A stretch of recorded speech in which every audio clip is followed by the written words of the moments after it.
Guilherme Boulos numa entrevista bem importante para o Universa do UOL, porque a entrevista foi boa, porque o momento também torna o Boulos uma figura de interesse, né, cara, uma figura prioritária para a política brasileira.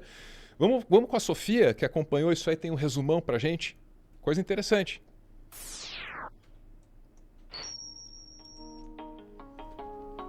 É o plantão e é com a Sofia que está na tela. Boulos no Universa do UOL. Fala sobre o passado, quase desistiu, né, da política, e também aí como é que é o futuro dele com o PT. Manda lá, Sofia.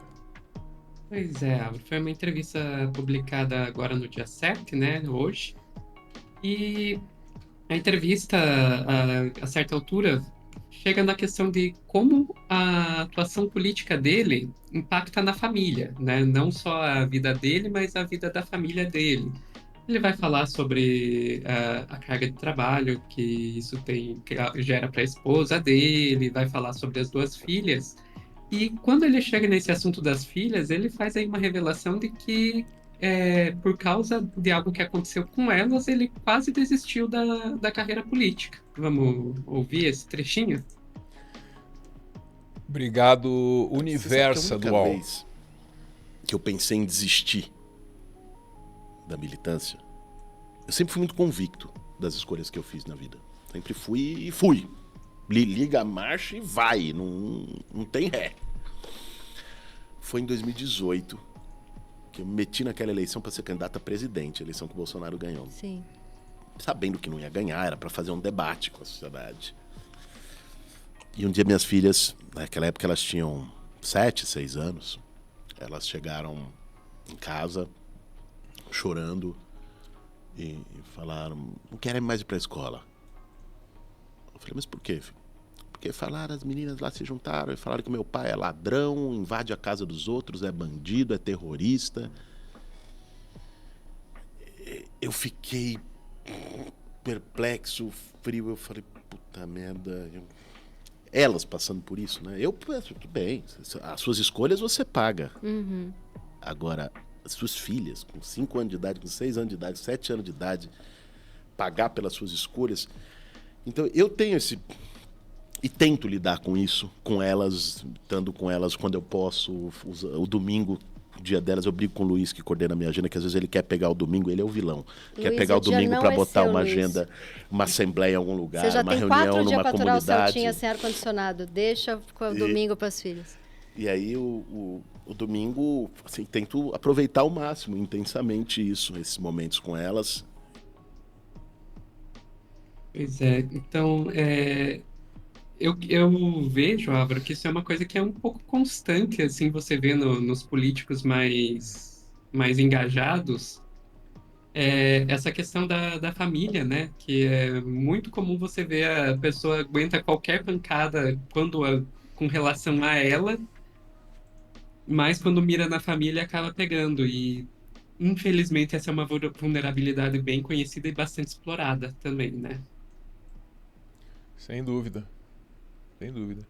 Dá para sentir ali E, um certo peso no depoimento, né? Mas continue, sim. perdão, diga lá.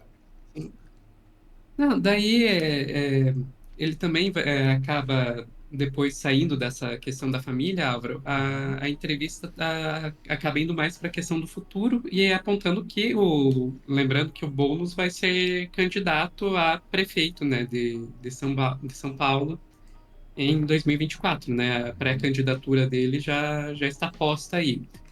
E uma grande discussão que houve com relação a essa pré-candidatura foi o papel que o PT teria, né? Que o PT ele sempre foi o representante da esquerda nas disputas pela prefeitura na capital de São Paulo, né?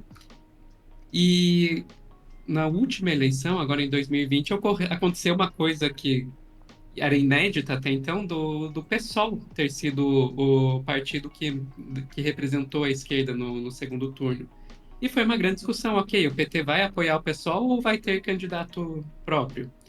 E acabou definido que vai ter apoio ao PSOL, apesar de alguns quadros do PT não gostarem muito disso. E daí, Álvaro, vem a pergunta que não quer calar. Como é que o Boulos lida com isso? Lembrando que o Boulos é do PSOL e o PSOL é um partido que nasceu como uma dissidência do PT, nasceu para fazer uma oposição à esquerda ao PT. Daí a entrevistadora perguntou, vamos ver a resposta dele.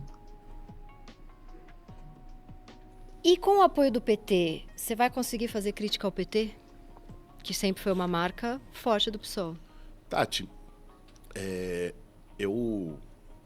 as críticas que eu tenho ao PT, ou mesmo ao governo, né, eu nunca tive dificuldade de fazer. A questão é, no cenário que a gente vive hoje, como que a gente localiza essas críticas.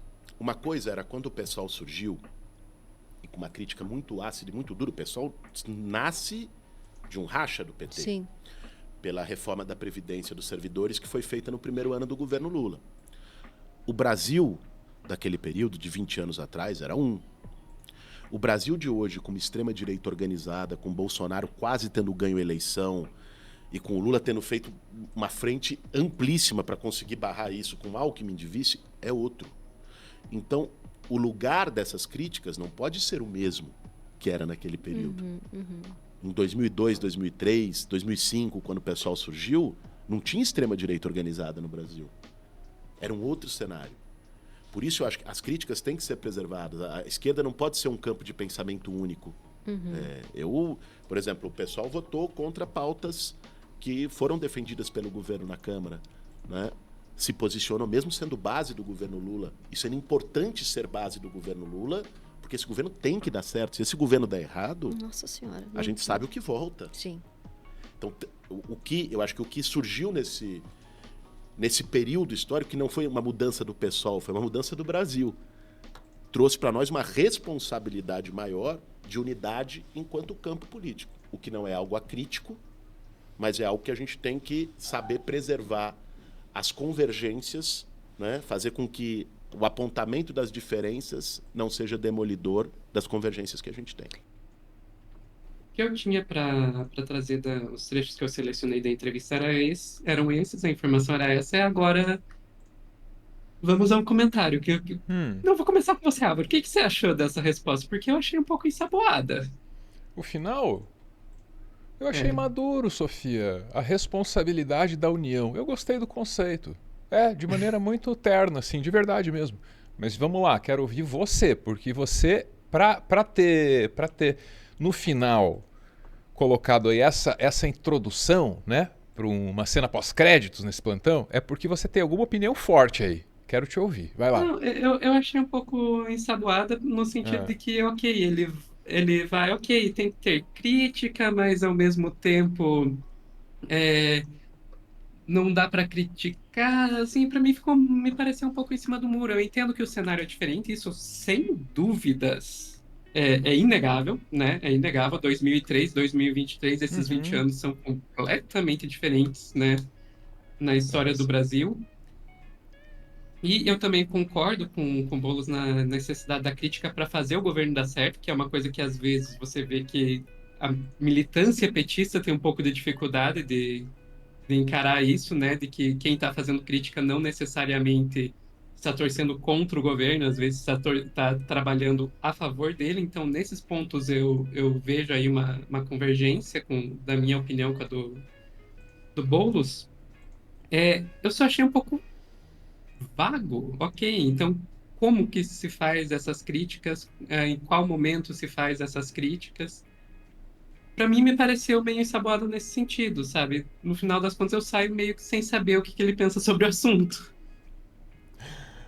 Perfeito, essa foi a Sofia com as suas informações e opiniões. Muito obrigado por acompanhar até o final o nosso plantão, o plantão do Meteoro.